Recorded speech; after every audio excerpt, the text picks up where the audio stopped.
Hello, this is Mario from ShockingFit.com and I'm here in Helsinki, Finland today at the main square. As you can see, the cathedral behind me. It's pretty cool, it's almost sunset. I decided to shoot a quick video for you guys, and the topic of today's video will be the mind-muscle connection.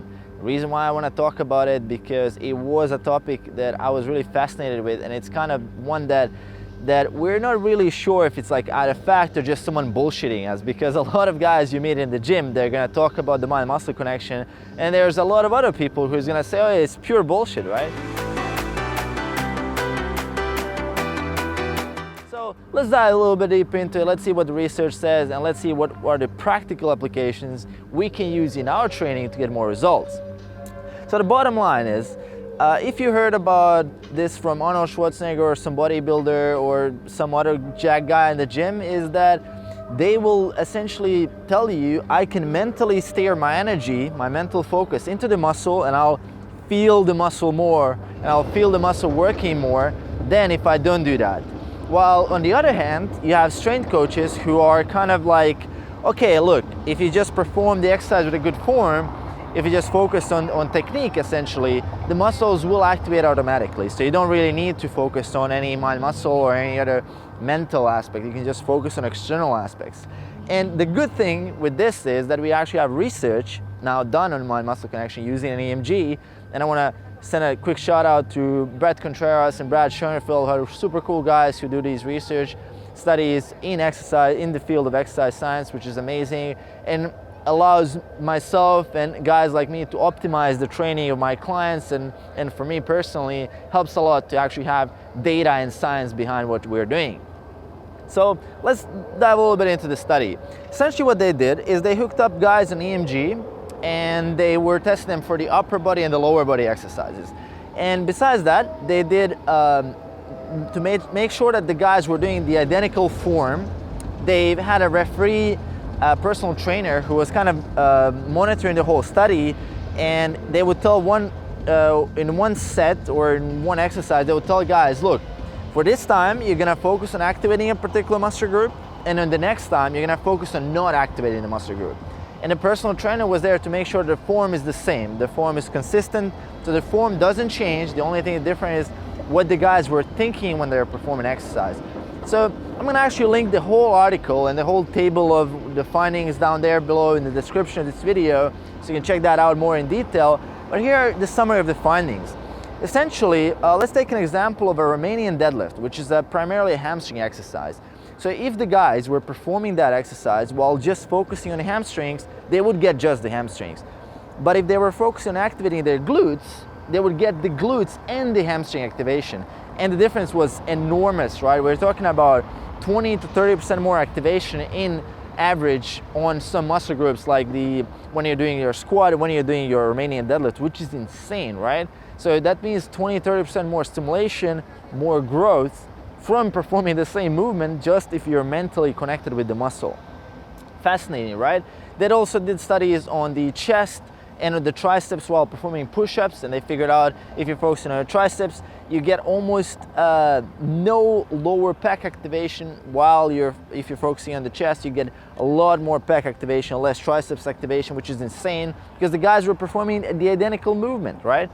The bottom line out of this study, what I got is there are certain muscles that activate anyway. So there are some muscles that we need to mentally activate. So in terms of the lower body, what I got out of it is that I need to mentally focus on activating my glutes in all lower body movements. That's essentially range squats, hip thrusts, Romanian deadlifts, all of them I have to focus on activating the glutes. Glutes will not activate by themselves. For the upper body, the gist of it is essentially the movement you're focusing on, the muscle group you're focusing on, should be your primary mental focus as well, right? If you're focusing on chest during the bench press, that's the correct way to do it, right? The chest will do the majority of the work. And I think the second most fascinating study was about the lat pull down, where they just took a bunch of guys and they told them, look, I focus on biceps now, and then they tell them, look, focus on your back now. This is where it's supposed to feel. And the results were enormous, right? Especially for the back muscles, was a huge difference in lat activation. And it just proves again that the mind-muscle connection is not just a myth. It's actual pure fact that has science behind it, which makes me really happy because I was kind of doing this all along, and I guess I was kind of intuitively doing it without having any research to back it up. But now I can be comfortably continue doing that and recommending it to my clients, and now we have the research.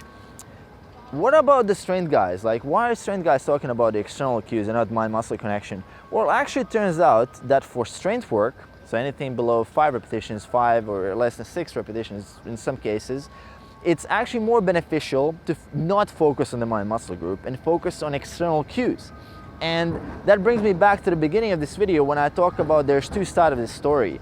And there are practical applications of the mind-muscle connection, where it works, where it doesn't work. So specifically for strength work, on those days that you're focused on 5 or less repetitions, you would not be focused on the mind muscle.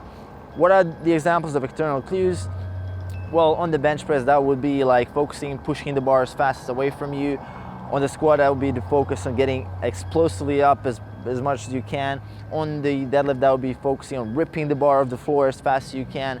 Those would be some of the external cues, right? They're not what your mental process is. You're not focusing on the muscle, you're actually focusing on the movement. While on the other hand, for building muscle, for maximum muscle stimulation, up to 30% more results, as we mentioned in the study, you want to focus on connecting with the muscle. So this is for any set that is above 8 repetitions, typically 8 to 12, 8 to 15.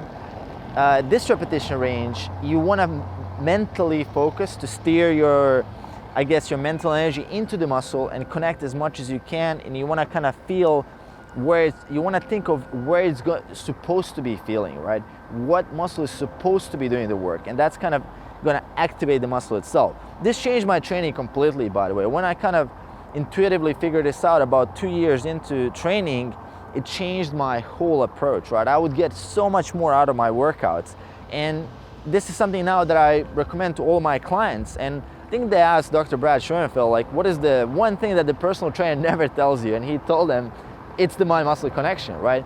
Guys would be getting 25% more results if they just knew that they could mentally connect with the muscle.